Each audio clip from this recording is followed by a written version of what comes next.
दहिवडी आगाराच्या एसटीने एकास उडवले, चालक फरार तर अपघातात व्यक्ती गंभीर जखमी।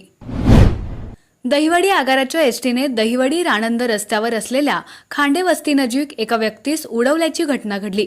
झालेल्या अपघातानंतर राजाराम अवघडे नावाचा एसटी चालक हा फरार झाल्याची प्राथमिक माहिती घटनास्थळावरून मिळत आहे।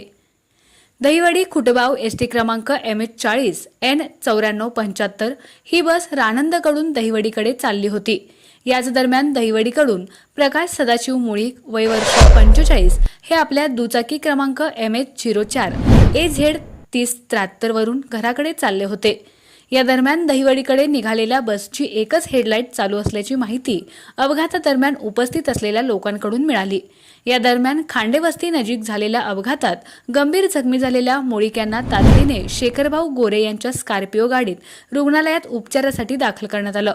आगाराच्या कर्मचाऱ्यांनी मुळीक यांना झालेल्या जखमेतून झालेला रक्तस्राव मातीखाली मुजवण्याचा प्रयत्न केल्याचा आरोपही यावेळी उपस्थित असलेल्या स्वाभिमानी शेतकरी संघटनेचे माण तालुकाध्यक्ष राजू मुळीक यांनी केला।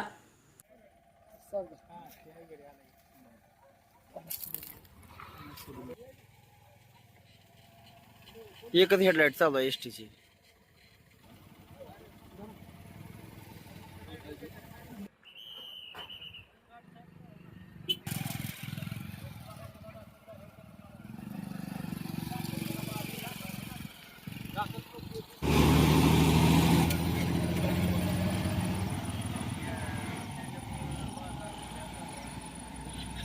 आपला आवाज न्यूज नेटवर्कसाठी एकनाथ वाघमोडे, दहिवडी।